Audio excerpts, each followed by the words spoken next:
Piles অশ্ব gas এটা নিয়ে আমি একাধিক ভিডিও তৈরি করেছি। আজকে কিছু নূতন কিছু তথ্য অ্যাড করব, নূতন কিছু ঔষধ অ্যাড করব, যে ঔষধগুলো খেলে আপনি ভালো থাকবেন। ভিডিওটা পুরোপুরি দেখলে এই ঔষধের নামগুলো আপনি জানতে পারবেন। পাঁচ এখন এইটার সাথে সবাই পরিচিত। গ্রামগঞ্জে সব জায়গাতে লাইফস্টাইল চেঞ্জের পরিপ্রেক্ষিতে এই পাইলসটা বেশি দেখা যায়। একসময় এতটা ছিল না। এখন লাইফস্টাইল চেঞ্জের পরিপ্রেক্ষিতে পাইলসটা বেশি দেখা যাচ্ছে।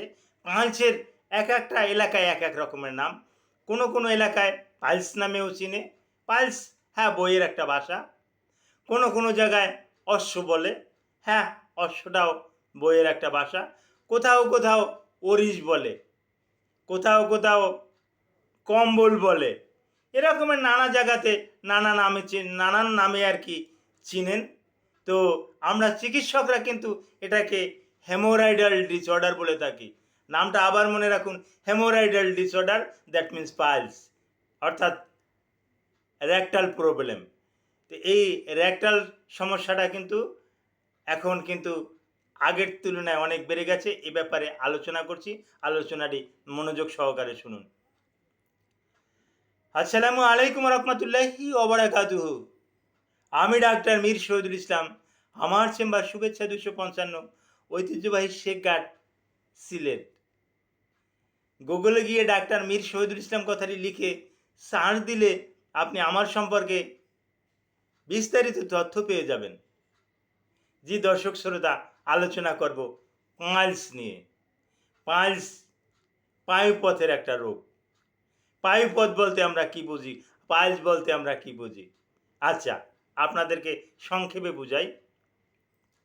পায়ুপথের শেষের যে অংশটা, অ্যানাস, যেখান থেকে মলটা বাহির হয়ে যায়, ওই জায়গাটা পুরো এরিয়াটাকে বলি আমরা অ্যানাল অ্যানাল ক্যানাল। এর উপরের জায়গাটাকে বলি রেকটাল। তো বিভিন্ন কারণে, একটা কারণ বলেই ফেলি, constipation is the common case of a piles.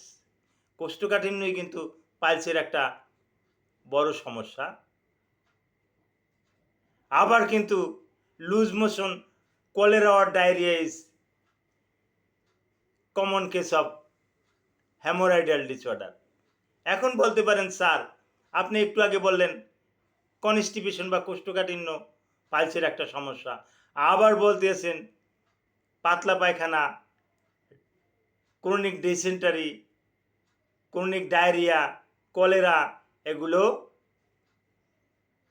Haemorrhoidal disorder বা পাইলসের একটা কারণ।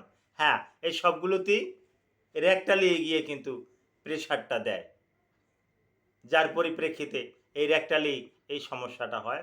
রেকটালের ভিতরে সূক্ষ্মাতি সূক্ষ্ম ভেইন আছে। এই ভেইনগুলো ফুলে যায়, ফুলে গিয়ে যখন পায়খানা যখন হয়, তখন টাটকা রক্ত যায়, তাজা রক্ত যায়। একটা ছাগল, ভেড়া, দুম্বা এগুলো জবেও করলে, এগুলোর গলা কাটলে যে রকমের টাটকা রক্ত বের হয়, ওই রকমের টাটকা রক্ত কিন্তু যায়। আপনি টিস্যু পেপার দিয়ে এই এই রেকটাল পটটাকে এরকমের যখন টিস্যু পেপার দিয়ে একটু দেখবেন, মুছে দেখবেন, মনে হবে যেন একদম এইমাত্র রক্তটা বাহির হয়েছে। আসলে রক্তটা তো কেবলই বাহির হয়েছে, টাটকা রক্ত। তো এই টাটকা রক্ত যাওয়া, এটা কি আমরা পাইলস বলে থাকি। এখন পায়খানার রাস্তায় পাইলস ছাড়া অন্য রোগও হতে পারে। সেক্ষেত্রে কিন্তু ব্যথা থাকবে, আর অন্যান্য উপসর্গ থাকবে। ক্যান্সার এগুলো হলে আরও অনেক উপসর্গ থাকবে। কিন্তু পাইলসে সাধারণত তেমন একটা ব্যথা হয় না, সাধারণত হয় না। এখন লক্ষণগুলো কি?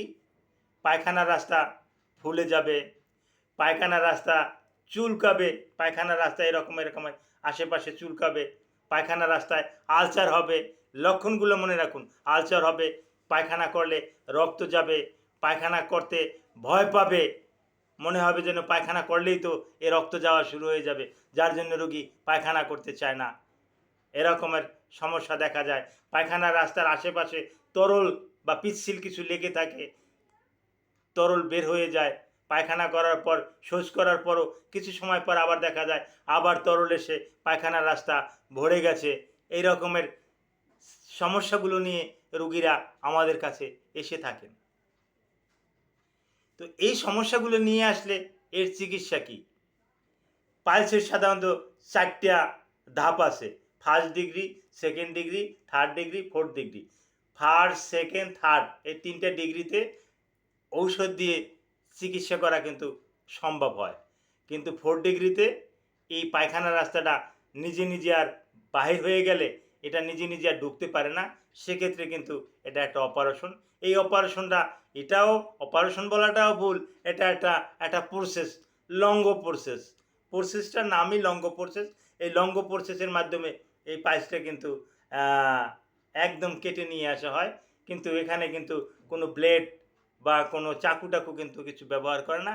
এই লঙ্গ একটা যন্ত্রের নাম। এই যন্ত্রের মাধ্যমেই কিন্তু এটা অনায়াসে কিন্তু এটা বেরিয়ে আসে। কিন্তু এক্সপার্ট হাত হতে হবে, অভিজ্ঞ দক্ষ লোক হতে হবে। দক্ষ লোক, হ্যাঁ, এটা বিশেষ করে আমি যখন একটা রুগী দেখি, আমি একটা প্রোক্টোস্কোপ নামে একটা যন্ত্র আছে, এই প্রোক্টোস্কোপটা র্যাকটালে যখন প্রবেশ করাই তখনই কিন্তু কোথায় কি আছে এই জিনিসটা আমি বুঝতে পারি। এটার উপরে নির্ভর করে কিন্তু লঙ্গটা কিন্তু ওখানে স্থাপন কিন্তু করা যেতে পারে। আর পাইলসের ওষুধ, কতগুলো ওষুধের নাম বলছি: ডায়োসমিন, এটা দেওয়া যেতে পারে; হ্যাসপেরিডিন, এটা দেওয়া যেতে পারে; ক্যালসিয়াম ডোবিসিলেট, এটা দেওয়া যেতে পারে। তারপর আসে র্যাকটাল ইউজের জন্য সিনকোকেন দেওয়া যেতে পারে, লিডোকেন দেওয়া যেতে পারে। তারপর লিগনোকেন দেওয়া যেতে পারে, যেমন নিউপারকেইনাল অয়েনমেন্ট এ জাতীয় ওষুধ, হ্যাঁ, লিডোকেন অয়েনমেন্ট এ জাতীয় ওষুধ। এগুলো যদি পায়খানার রাস্তায় ব্যবহার করা যায়, তাই পায়খানার রাস্তাটা পিচ্ছিল হয়, তখন কিন্তু পায়খানা করতে আর তেমন একটা সমস্যা হয় না, ভালোভাবে কিন্তু পায়খানা করতে পারে। আর রোগীর কিন্তু এই পাইলস বা হেমোরয়েডাল ডিসঅর্ডার এগুলো থেকে কিন্তু রোগী কিন্তু পরিত্রাণ পায়। আরও কিছু কিছু রুগীদের ক্ষেত্রে কিছু ড্রাগও আমরা দিয়ে থাকি, ল্যাক্সেটিভ হওয়ার জন্য কিছু ড্রাগ দিয়ে থাকি।